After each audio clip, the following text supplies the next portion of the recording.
And I'm Contessa Brewer at CBSN, where we continue to cover the unfolding developments in Roseburg, Oregon, where 13 people have been killed.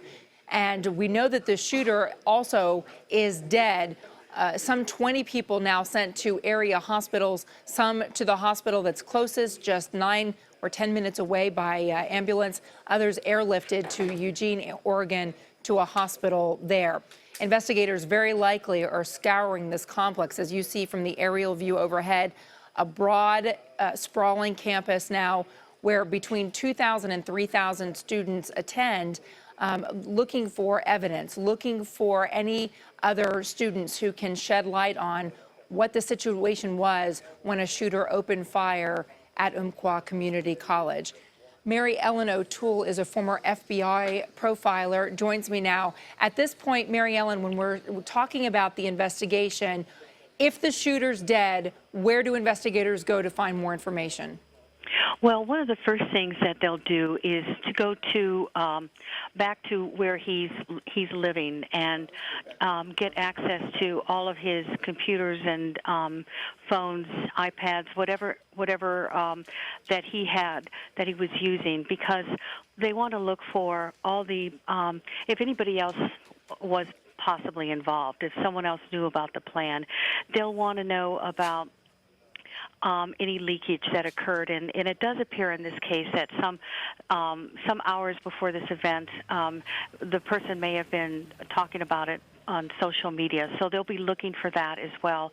They'll also have to look for any other homicides, because it's not out of the question that prior to going to the school that this shooter could have killed somebody else, and they do that either to just kind of commit to the plan, or it could be somebody that they were in a dispute with, but they'll be looking to make sure that they know and understand the full extent of the damage here. Well, we saw that with, of course, the Newtown shooting, where the gunman went into an elementary school and shot up the school, but before he'd done that, he'd killed his own mother. And investigators were able to discover that in the course of their investigation. How do they go about clearing this campus? The aerial shots make it look like it's a beautiful pastoral setting, lots of lawn, and several different buildings on the complex. It does. It looks beautiful. Most police departments now have what we call tabletop exercises, where they actually practice with schools and with other agencies exactly how to do this. So they have a plan in place already. At the point where they're coming in, most of the students, or many of them, would have left the building, but they need to go in a coordinated way, which they've practiced, to make sure that the building is in fact secure. There are not other casualties, other students who are huddled down behind closed doors or in offices, but it will be done to a very strategic plan that they had in place before this happened. So when we're talking about who takes the lead on this investigation, again, we've talked about how this is a more rural community, maybe 20,000 people in the surrounding area of this community college campus, Douglas County. Will the sheriffs be the lead investigators? I know ATF is sending a team. Do the federal authorities take over at some point? No, it's not likely. It's more likely that the sheriff's department out there will be the ones that are in charge of the case, but they'll be working very closely with other local agencies and the federal agencies. ATF and FBI, for example, we can bring in tremendous resources that the local sheriff may not have. That includes manpower. It includes technology, crime scene response teams.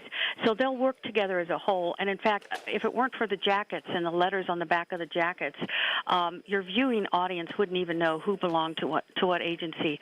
But my sense is at this point, it's going to be handled by the local sheriff, because this crime, it's a mass shooting, and if the individual is not dead, it sounds like he is, but if he didn't die and he were ultimately prosecuted, he would be prosecuted locally according to Oregon state laws.